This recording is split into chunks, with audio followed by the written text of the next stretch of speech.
and we'll turn it over to Sarai, who's here to talk to us about the proposed navigation center on River Avenue. Not proposed, happening in the process. Yes, thank you so much, Kate, and thanks everybody for having me. Luckily, one of your very own in our midst here today, PK, is also pretty involved in this project and running all of the contract negotiations and things like that with our service provider. So you've got a double whammy and a probably consistent resource right here on your board. So how fun is that? I'm going to go ahead and share my screen. I do have a brief presentation to share with you all today, and here it is.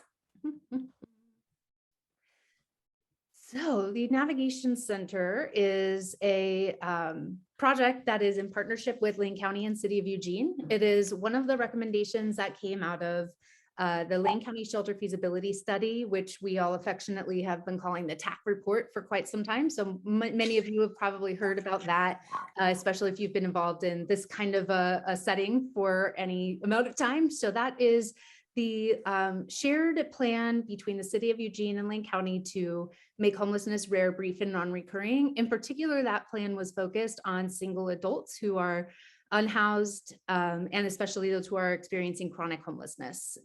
So that is where this came from. And the Navigation Center is a low barrier shelter. And I'll tell you a little bit more about kind of the details of what that will look like and what that actually means as we go forward.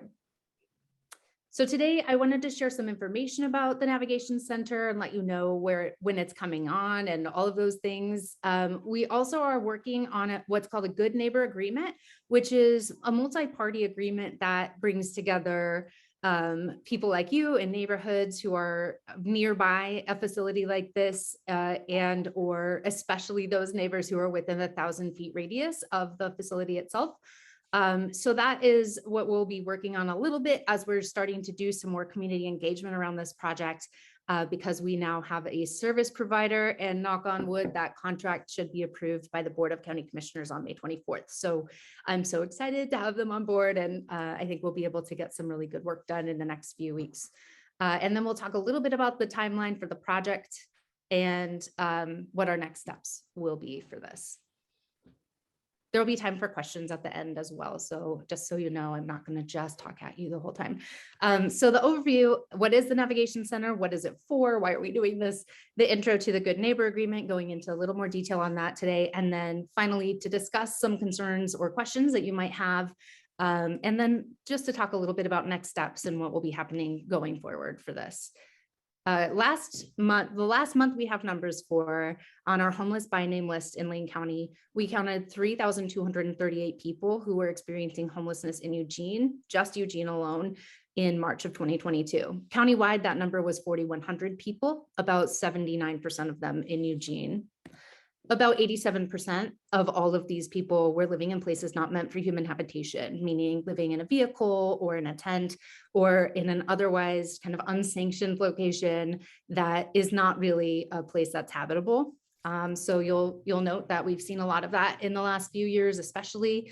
Of course, it's been something we've seen for a very long time, pretty regularly, but since the pandemic started, it's become much more visible, and that has been a real challenge. The Navigation Center is one of the ways that we can help intervene in helping people who are currently unsheltered to move into shelter, and then ultimately, and as quickly as they are able to, move into permanent housing and then retain that permanent housing over time. So it is what's called a housing first strategy. While it is a shelter, it is aimed toward helping people get ready for getting into permanent housing, using whatever resources are available at the time. The low barrier shelter piece of this means several things. One, it means that it is for people who don't have to meet any prerequisites to get into the shelter. They are able to enter as they are, and they don't have to hit any benchmarks before they are able to enter and take part in the program. They can also bring a partner with them, so the partners can stay together in the shelter. Every partner has their own individual housing goal, and partners of any gender are welcome. So this is a gender inclusive facility. People of all gender identities will be welcome into that place. They also can have possessions that they keep with them, so they're not forced to part with all of their items. They can keep, if they want to, their supplies that they use for camping and other things that feel like they're necessary for someone to feel secure and safe entering into shelter. They will also have storage near their beds, and then longer term, larger storage will be available on site as well. And then finally, they can have pets in this location too. The service provider will likely have some limitation on the number of pets that can be in there at any given time, but folks are able to bring pets, dogs and cats specifically, into the shelter. And there will be some different kind of rules around that, but that's something that our service provider will dig into as they're developing how this program will roll out. It is for adults who are 18 and older. Again, all genders, people who are currently unsheltered, those who are awaiting housing. And that kind of means folks who might be prioritized for permanent supportive housing resources when they're available, rapid rehousing, and perhaps other creative ways of helping people get into housing, including things like co-housing and roommate matching and so forth. The provider that we've selected also has a really robust landlord relationship strategy that they've deployed in several other communities around the country. So we're also looking forward to them building some more of those relationships here and helping folks move into and succeed in scattered site housing, whether with a voucher or otherwise. And the reason why we're doing this is we want to help people remove barriers to housing, expedite exits to housing, and then increase housing stability, meaning that folks are able to stay in housing long-term. Which doesn't always happen, even when people are matched with a permanent supportive housing voucher or room or house, like an apartment, or rapid rehousing, depending on how quickly they're able to use those vouchers. That is a big challenge that we have here in our area because we have such a low vacancy rate of apartments. Last number I heard was about a 1.5% vacancy rate in Eugene, which is extremely, extremely constrained. So some more details on what this is going to do, what programs are going to provide here is one, to remove barriers to housing. So helping people with document retrieval, if they need ID, they might not have it, they might not be able to get their birth certificate easily. So helping people get those pieces together, going through their credit and supporting them and doing some things that could help them be more rent worthy, if you will. Things like renter rehab or well rent and things like that. Options to increase their income, whether that's earned income or if they're eligible for SSDI or just Social Security. And the other barrier removal that's needed to be done in order to have somebody ready to lease up an apartment or a place to live. So that is kind of the big goal, is to help people be really ready to go once they're once their number is called, basically, for a housing referral. And then for housing navigation, that is meant to help people locate a housing unit, whether that's a shared unit, co-housing, and whatever else is working, utilize the permanent supportive housing vouchers, rapid rehousing, Section 8 vouchers, and other housing resources that are available in the community. And then ultimately, our goal is to have as many people as possible exit to housing. So navigation centers across the country have different kinds of success rates, and they might count them a little bit differently. Many of them have a housing placement of 60 to 80%, which is a really high success rate. HUD's kind of minimum hope is 30% of people going through different shelter programs should be housed at the end of their time there. So we're looking to increase that and working really closely with our service provider to create and iterate a way forward in our community based on our housing constraints and needs as well. Here's what to expect and when to expect it. This is a little timeline. It's actually going back in time a whole bunch. So we did purchase this building. Lane County purchased the building in 2020 and first used it as an alternative care site during the COVID-19 pandemic early response. That happened through June of 2021. And then we started the design process with Pivot Architecture and other partners, including input from shelter stakeholders, that's folks who run shelters in our community, and LEAGUE, which is our lived experience committee as a part of the Poverty and Homelessness Board. So we did our best to make a pretty inclusive design process while we did expedite it, because the goal is to get this open this July, although I have an update on that too. We did some construction bidding in the fall, secured a contractor for that. We started our provider search in the fall. did not turn up a provider in our very first time out. So we reconfigured how we did that, went back out, put another RFP out in February, and then did get 3 applications. So we were really happy to get any applications, and instead we ended up with 3 and had a great selection of potential providers. Construction started on this building in December of 2021. We will have, like, again, knock on wood, that contract approved by the Board of County Commissioners with our service provider as of May 24th, unless PK has other things to say about it, but I'm pretty sure that's going to happen. And then we have our good neighbor agreement work and the kind of community engagements and door knocking and all of the work that needs to be done on that front by July. So the original opening date for this would be July 1st of 2022. Because of some procurement timelines having to do with something as boring as lighting controls, we will not likely have occupancy for guests overnight in that building until we have that in place, which is likely to be the first week of August. So we do plan to launch that operation. It does give us a little bit more time. Our provider is an out-of-state provider who's coming in and running this center using their expertise and capacity that they've used in other locations to successfully run navigation centers and other types of shelter and transitional housing. That's also something that we expect to add great capacity to our community at large, not to take something away from our local service providers, but to provide more capacity and more network capability for us to serve more folks who are experiencing homelessness. And as you saw early on in this presentation, we have a whole lot of folks who are experiencing that here. So we'll ramp up to 75. That will be the maximum number of people who are able to find shelter there. We're going to work with our provider to see what achievable benchmarks are for housing outcomes. So we're not starting with the precluded number like 60% or 80% people will be housed. We're going to find that out with our provider over time. And we'll also measure additional outcomes, which include progress on what's called a self-sufficiency matrix. So ultimately, we want to know, does this actually help people be better off after engaging with the navigation center services and shelter? And or what can we do to improve those outcomes? So we'll be really digging into that from the very beginning on this. And the Good Neighbor Agreement, as I mentioned, is a way for us to create agreements with multiple parties who are engaged and or involved and or affected by the navigation center. The parties to this include our service provider, which is called Equitable Social Solutions, specific businesses that are within a 1,000-foot radius of the facility, neighborhood associations, of course, River Road Community Organization and Santa Clara Community Organization, because Santa Clara is within 1,000 feet of the facility, if you count like the backside of Fred Meyer. So we want to make sure that we're working closely with both of your associations to inform people, let people know what to expect, help people understand where to go if there are challenges.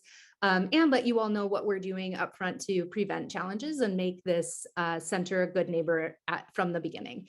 The location, of course, is at 100 River Avenue, which is across the street from the McDonald's and kind of behind the Riviera Shopping Center.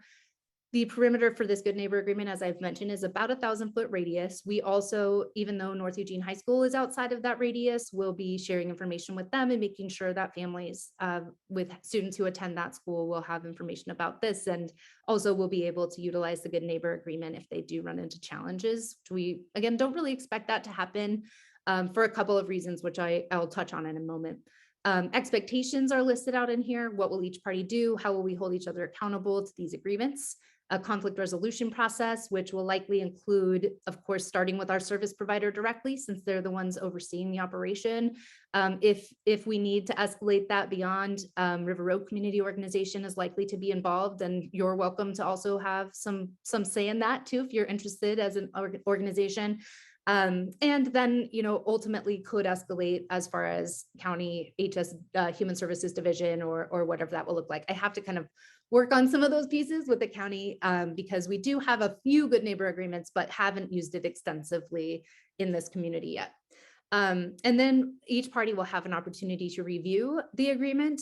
So we'll put into that agreement how often it's reviewed and stipulate how and when those conversations happen, so that all parties have an opportunity to make sure that the agreement stands up over time, that other issues are addressed as they arise, and that each person has a voice in making decisions about how this works out in the neighborhood. So the big pieces that we will cover in that are the program related issues. So how the program will be run, who it's for, how long it's lasting, et cetera. And then operations, which is everything from security to how will the facility be monitored, what's the outside going to be like. This is not a drop-in center. So I want to be really clear that navigation center, sometimes it sounds like it's a drop-in center where you can go to get help with these things during the day. That is not the case in this center. The navigation services are limited to the people who are actually staying at the navigation center. And the people staying at the navigation center will be referred to the center by street outreach workers or other folks that they encounter at different shelters or elsewhere in the community. And again, will be pulled from the centralized wait list, which is prioritizing people who will have access to housing resources as soon as we have them, and will be prioritized for those spaces as they become available. So that is one big piece of this Good Neighbor Agreement that I think is really important to understand. It should not be causing a whole lot of additional foot traffic. We will expect our service provider to make sure that people aren't loitering outside in the front of the building. We do have outdoor space in the back side of the building that people will be welcome to use, and we'll have some nice amenities for them outside. And then we also have behavioral expectations. So what are kind of the big overarching rules that people will be expected to align with, and agreements, and what will be done to remediate any infractions on that front? That sounds really bossy. I guess I'm trying not to sound like the cop, but oh, no offense to police officers. Anyway, you're all invited to this table. So yay, thank you for being here. Ultimately, I'd love, if there's time, I'm not sure, Kate, how much time is on the agenda for this. So if we do have a little bit of time for questions, I'd be happy to answer any questions you have right now. And if you have concerns, I'd love to know what your concern is, and also what you would need to see to know that your concern has been addressed, because this is part of gathering the information for the Good Neighbor Agreement, includes asking people like you who are in the vicinity and the area to share any concerns you have, and what you would like to see happen to mitigate those concerns, to make sure that we're addressing those in the Good Neighbor Agreement and in other agreements that we have. So I'm gonna go ahead and show you my thank you slide. Ta-da! This has my email address in it. I'll go ahead and copy and paste that into the chat too, so you can have it. Once we have our service provider fully on board, they'll be the contact for these kinds of questions and concerns. But in the meantime, until May 24th, I'm happy to serve as kind of an interim sounding board and connect with you about these things if you have any questions. So I'll go ahead and stop sharing my screen and turn it back to you, Kate. If we have time for questions, great. If not, also Loads of time for questions, and it's our continuing conversation about it, and trying to have a representative from SACO be our point of contact with you is later in the agenda for us. So entertaining all possible questions right now so that people are ready to volunteer is good. Patrick, I see your hand up. Just to reiterate what Sarai was saying, the timeline does line up with what we have. We are going to the board on the 24th to get approval to enter into this agreement, and then we're working with our providers to get that agreement going. And so the timelines do match up, and I think it's going to be pretty interesting opportunity for her. I also, just really quick, have one key date. If you are interested in participating in some of the community outreach conversations for the Good Neighbor Agreement and engagement, we're having a meeting next week on Tuesday, and I forgot what time it is, but if you're interested in participating, let me know. We have some folks from River Road Community Oregon, I think Kate, on board for that too. Mary, your hand's up. Who's the provider you chose? Where are they from, and why did you choose them? Great question. The provider that we chose is an organization called Equitable Social Solutions. They're a offshoot that is owned by an organization called Equis, which is a workforce development organization. They have programs across the country under Equis, and Equitable Social Solutions was founded as a way to address homelessness because the folks that they're working with in workforce oftentimes were struggling with housing availability, affordability, and access. So they started that several years ago. They run programs in a number of different places. They're based out of San Diego. They also have facilities in Dane County and in Chicago and elsewhere. I believe Equis has some workforce development pieces going on in Clark County, Washington, and perhaps Portland area. So we have some roots there. The reason why we selected this provider was through a competitive process. And I'll do my best to speak to that, Patrick, and or PK, unless you want unless you want to take over and just be like, here's how contracts work. Basically what happened is we got 3 applications. The group was made up of a diverse set of stakeholders with interest in the navigation center, but not a direct kind of request for or a proposal to run it. So we wanted to be representative of the community. We had folks with lived experience and a number of other partners across the board to make this selection. So we scored the applications, or rather the proposals. And once we did that, we had 2 clear front runners who were about 1 point apart from each other. So we decided as a group to have those 2 providers come back for an interview. So we had some standard questions that we asked both providers. And really at that point with the interviews, it became very clear that this was the right provider for our needs.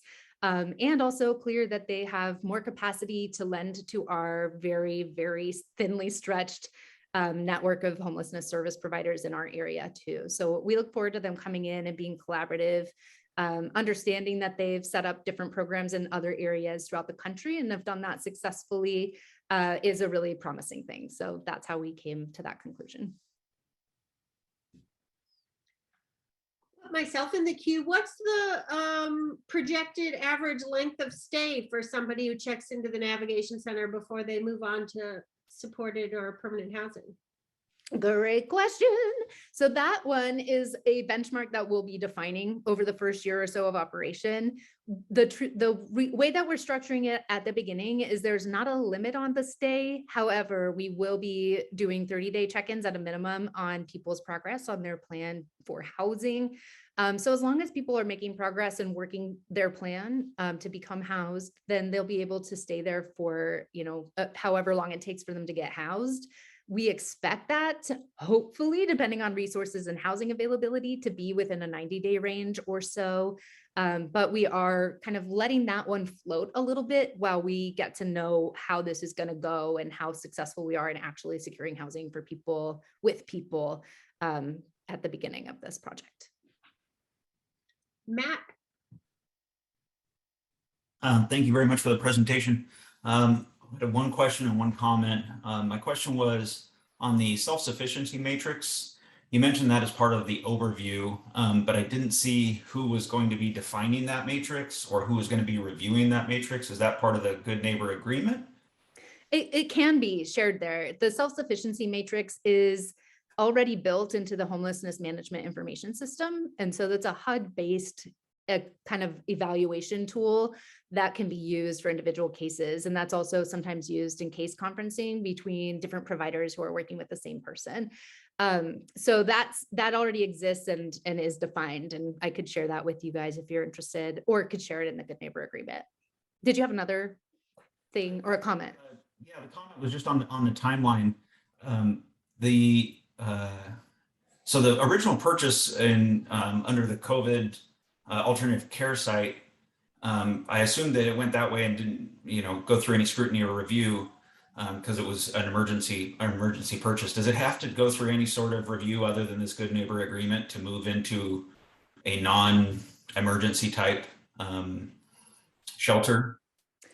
Great question. So there are a couple of things that have happened at the state legislature over the past few years that have made it possible for us to move this project forward. And one of them is what we affectionately call super siting, which is a special designation, kind of a zoning overlay, if you will, for specific properties that are we apply to the city of Eugene, because that's where this facility is. And they're able to say yes or no, can this be used for emergency shelter?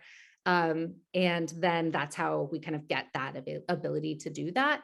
That was put in place by the legislature in 2020 for a pilot year and then reaffirmed in 2021. So it does exist for a little while longer. We've made that application, which was all public in 2020. And so it has had that sort of super siting designation as an emergency shelter zone since then, I think September of 2020, and we have until September of 2022 to activate the program to be able to operate under that special zoning. Thank you.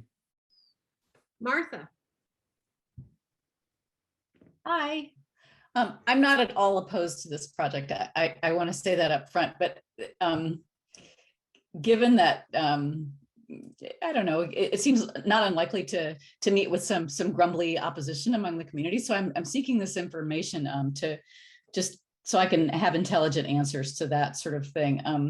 I'd like to know, let's see, what the behavioral expectations are and what kind of services will be available to the residents in terms of things like mental health services, drug and alcohol services, you know. Yeah, That's my question. Great. Yeah, awesome. So the behavioral expectations are probably going to be in some broad categories, and I'm just going to really quick, I have a list of them and I will look at them really quick.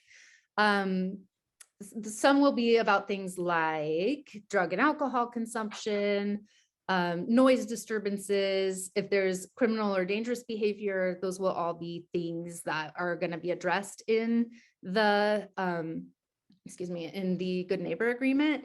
In addition, the services provided at the Navigation Center will likely be very collaborative. It will definitely include a really large component of behavioral health care. We will likely have agreements with Lane County's medication assisted treatment program for folks who are in recovery or who would like to go into recovery and might need medication and qualify for that kind of treatment. We do plan to connect our new service provider with as many other complementary providers in the area as we can. There is a clinic space in the Navigation Center that remains / we're kind of moving around a little bit. That facility used to be a VA clinic. So we'll still have clinic space in there for wound care and, if vaccine access and or whatever folks are kind of needing on an ongoing basis. And that will also serve as a behavioral health space. We do plan to have medication management available on site too, if that's what people need. So we have some locked storage for that purpose, and some kind of spaces set aside in the facility to allow people to get some respite and have some quiet space too, so that they're not constantly surrounded with folks. And especially for people who've lived outside for a long time, kind of hard to stay within four walls without frequent access to the outside and so forth. So those are some of the things that will be part of the programming, so that people can have a chance to stabilize and get connected with those services so they can continue accessing them when they are housed. So is it a dormitory style shelter? Okay. Yes. So there's 4 distinct dorm areas. They're all designed slightly differently. They kind of have a different theme about, where we are. So one is like a meadow dorm and the other one's a mountain and things like that. So it's kind of cute that way. But we do have 3 of the pods are sort of adjacent to each other. And then there's a 4th one that's at the other side of the building. And that one is a little bit more isolated. And so we are kind of leaving it to our service provider to make determinations with people who are coming into the shelter about where they prefer to be, what kind of access they need to the restrooms and things like that. We've also gone to a lot of effort to keep as many kind of single level beds in the facility as possible. So we have a lot of twin XLs, a few doubles, and then another set of like 25 bunk beds or something like that. So that's another piece. We're just trying to make it accessible for people and to feel like a welcome environment where they can feel safe and stable and kind of make progress on their own personal goals. So just one last quick one. Can you talk a little bit about the permanent supportive housing voucher? I haven't heard of that program. I'm just curious. Thank you. Yeah, sure.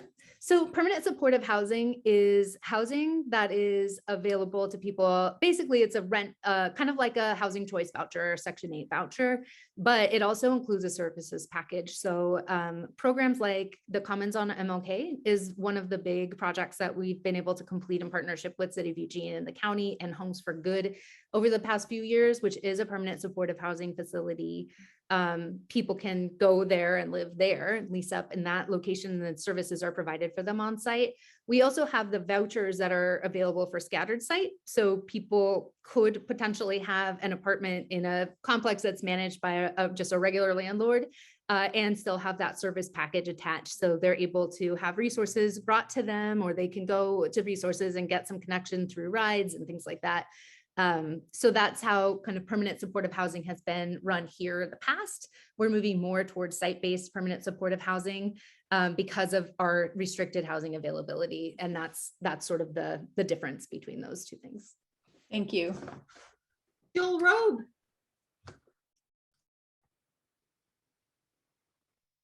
Yes, thanks, and appreciate this presentation. One of the questions I have, we're talking about who can get in there. Who aren't you going to allow in there? Was my question. Thank you. Yeah, thank you. That's a good question. So this is a question we've kind of had back and forth a little bit. And I don't know if you've been involved in that, PK, at all, in some of that part of the conversation or not, but I think maybe not. Or have you? No, not too much on who you're not letting in. Are you having something specific, Joel? Yes, I would just, I mean, is there somebody that's a, criminal record or something like that in the past? Is there going to be a dangerous element that you would say, well, I'm sorry, you can't come in here? I mean, I would think that there would be some sort of criteria that would exclude people, especially for the neighborhoods, and their feeling of safety and things like that. Yeah, I think so. In all honesty, to answer your question, we're really committed to following Oregon statutes and also relying on our case conferencing team and our service provider to make sure that people are a right fit for the center and that the center can serve their needs. So we don't have any like restrictive criteria about who can or can't be there necessarily. We do have those behavior expectations to uphold. And so the expectation is that our service provider will select folks who will be successful there, and that truly it is a low barrier shelter. And part of what this is meant to do is fill a gap in our community where many people aren't able to fit into the shelters that exist already. And that we're trying to kind of create a spot that others can come to that otherwise wouldn't have been able to get that kind of support and help. And that is also voluntary. So even if someone's on that centralized wait list for a housing referral, for instance, they may or may not be interested in this group shelter. So if they are, then we'll do our best to accommodate their needs and support them in their housing journey. And the service provider will be really in charge of helping people meet behavior expectations and ensuring that there's not disruption to the community nearby. And Sarai, this is referrals, correct? Yeah. So this is referrals from our professional community into this so that the people can be successful in it. So it's not just literally a drop in where anybody can come in, knock on the door.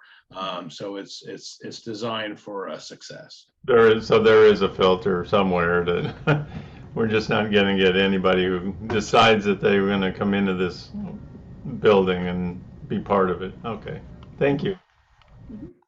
Shaw. Thank you for your presentation. Just some feedback when I hear this program, because we're on this Kalapuya land, right?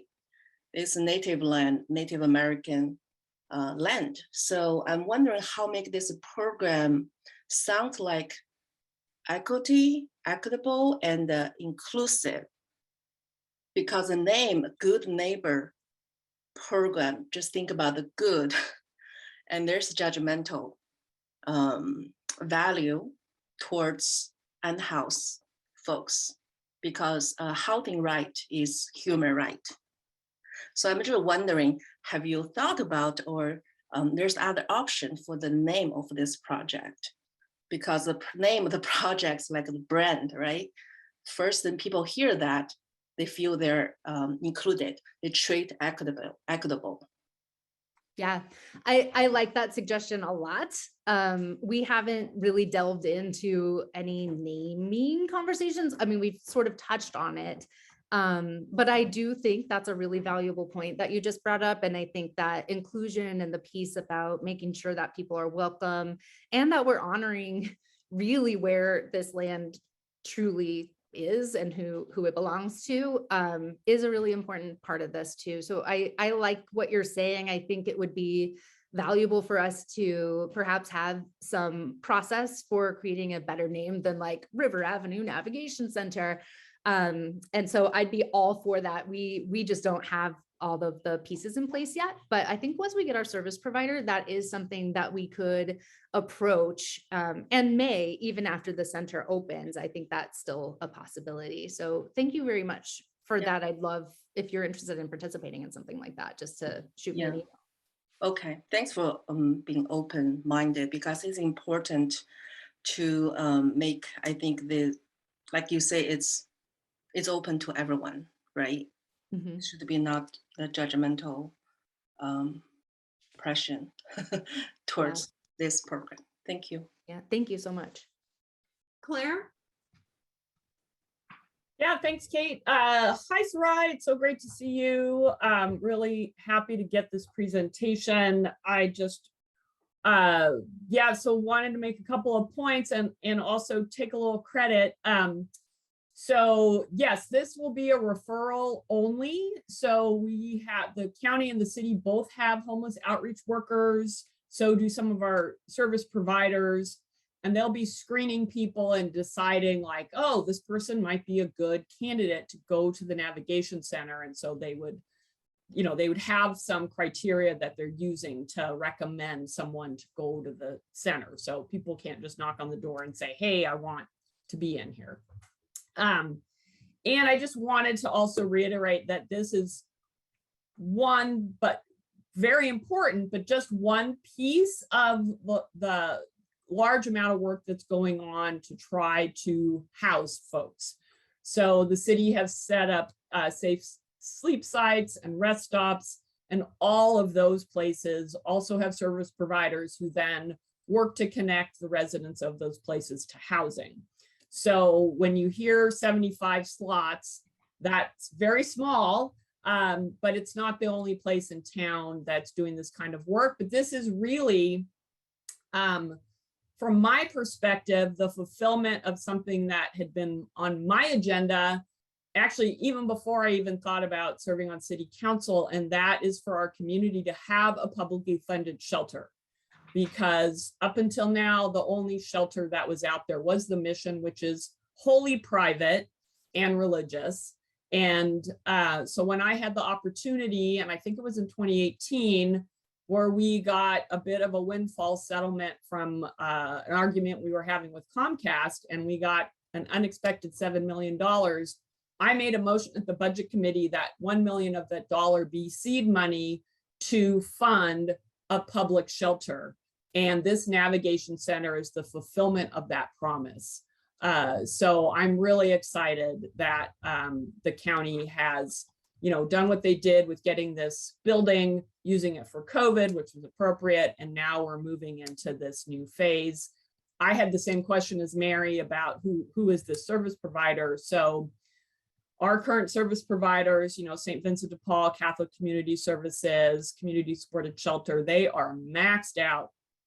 And so it's good to know that, we attracted the attention of another service provider, lift some of the burden off of our local folks. So I'm fingers crossed that they turn out to be a good partner. So thanks, Sarai.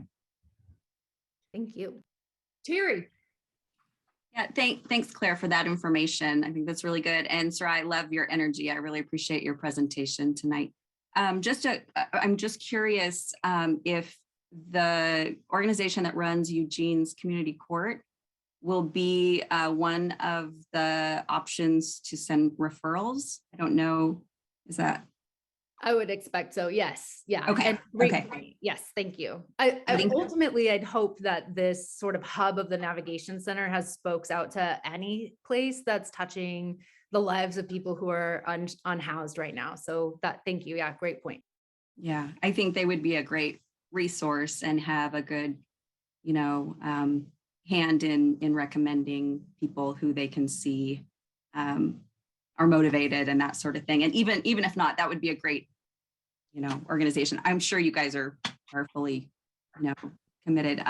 Also, so I saw in your presentation that the service provider is voted on the 24th of May. Is that right?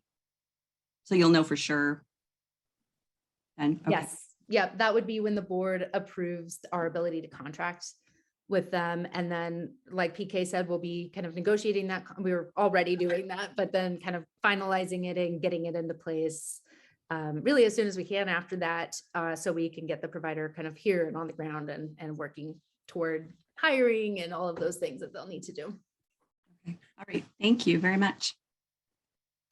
Soraya, I really appreciate your presentation, and it's been mostly informative to us, but I wonder, I'm sure you've probably already done some thinking about this. What is it that we can do to help support the Navigation Center, or what role can SACO play in making this a success? And then that can help inform our discussion later tonight. Cool. Yes. There's probably a lot of ways that people can help out once we get the ball rolling on it. The first next step is the community engagement part of the equation. So we're certainly working with River Road Community Organization on this, and would love to have folks from SACO involved as well, to just participate even in that community engagement effort. We'll have some materials and training available for people. What we find is that talking to neighbors is the most effective way to get the word out and help people understand the nature of these kinds of programs.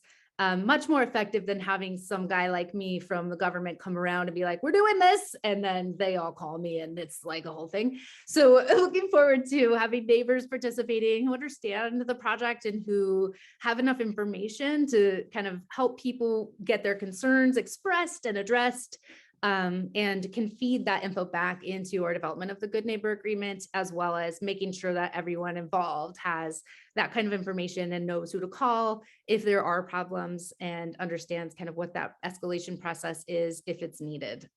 So yeah, if you want to come and help knock on doors in the 1,000-foot radius, sweet. If you want to participate in whatever other way, once we get our service provider in, it's going to be a lot easier for us to kind of get that all on the ground. So there will be some things even with the facility that we'll need to kind of get done once the provider is here. One will be, some murals inside that we have some walls for, and other things will be sort of updating and adding, enhancing to the outdoor space that folks will have. Beautification of some landscaping. We're not like, the budget we have is limited, and we also had to do this pretty quickly. So there's not going to be like a super fancy landscaping plan, but yeah, some, basic things like that. And then I'm sure that the center over time will also need donations of different things, some clothes or whatever. We'll also be contracting out for catering services, because the facility just has a warming and serving kitchen instead of a full commercial kitchen. So, there's lots of different food for thought there. But yeah, if you have a specific interest in particular that you'd like to support or get involved with, then let us know. And I'll make sure that you get connected with our service provider once they're kind of in the area and ready to rock. And I have one other quick question about, I understand the reason for 1,000-foot radius.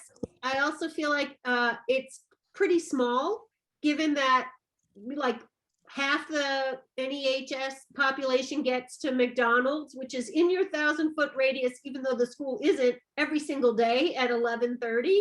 That 1,000 feet really is, you can almost spit a watermelon pit that far, but people are going to walk farther than that. So, and I don't know if it's helpful to notice people further than 1,000-foot radius. And if so, if we want to take that on, because the back of Fred Meyer's isn't going to see that much action, but the liquor store on the front side, or the store itself, or across the street at Albertsons, that's going to see some action. So how do we make sure that we're doing our part to help it be successful by perhaps not limiting ourselves to 1,000 feet? Yeah, honestly, that's our priority mostly, because that's where we have kind of the resources to push it out, and like the main obligation. Expanding that radius to share information with people outside of it is not against the rules at all. But yeah, I would really welcome folks in Santa Clara to participate and share this information with those groups, those businesses that are over there, kind of Division Avenue and even maybe like up to Green Lane-ish. So yeah, I would love more information. I think is better, and helping people understand what's going on and what to expect is good. And then ultimately, you know, one of our big expectations with our service provider is that they do maintain the area. Again, the idea is not to have a lot of people gathered outside in the front or on the side of the building, but rather to have it be pretty self-contained. And of course, people will be coming and going. A lot of folks do work even though they don't have shelter. And so that will also likely be the reality too. So people will be coming and going, but they might not, they should not be and are not expected to be kind of hanging out in the area without having a purpose to be there. And just on that, right, that the front of the building that most people see is not the front of the building. It's on the side or on the west side. So that backside is basically the back of the building for receiving and things of that nature. So the building is designed to have everything up front, which is on the south side behind the building. Is that correct? Yep. Thank you. That's right. Yeah. So we wanted to make sure that that front entrance was accessible, but the main entrance for guests and residents will be on the side, on the kind of the west side of the building facing the alley. And then all of the kind of activity for the people who are staying there, who are residents, will be in the back, where like the south side of the building. I guess it's the front, but the back to the street, if that makes sense. It's away from the street is what I'm saying in a very long way. Okay. Any other questions for Sarai just now? So from us, Sarai, I thought I understood that you wanted one person who was going to sort of spearhead the SACO effort to be our conduit. And they would definitely, we'd want them there on May 10th. And anybody else who wants to participate on May 10th, that's the strategizing and training for the outreach, going out to our neighbors and businesses and talking to them, correct? Yes. Yep. Yep. And we'll be plotting out kind of timelines and some things like that as well. So it's really the kind of rubber meets the road moment for our community engagement, since we do finally have a service provider and all of that. So yeah, I would love, again, if you're interested in participating in this at all, then yes, please let Kate know. And you have the meeting invite too, so you can feel free to forward it to people. Okay. Or shoot me your email and I'll send you the invitation if you're interested. So yeah, thank you so much for having me. I appreciate it. Yeah, thanks for coming and thanks for sharing your good work. And thanks, Claire, for getting the dollars rolling. And for giving us a new nickname for Patrick. Yeah. Our own. Well, I thought we got so much attention because the RFP was so well written. It was gorgeous. And PK was not there when we put our first one out. So probably that's why we finally got a service provider. It's just some PK magic came into the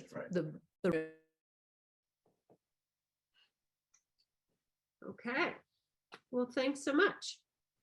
So next, ooh,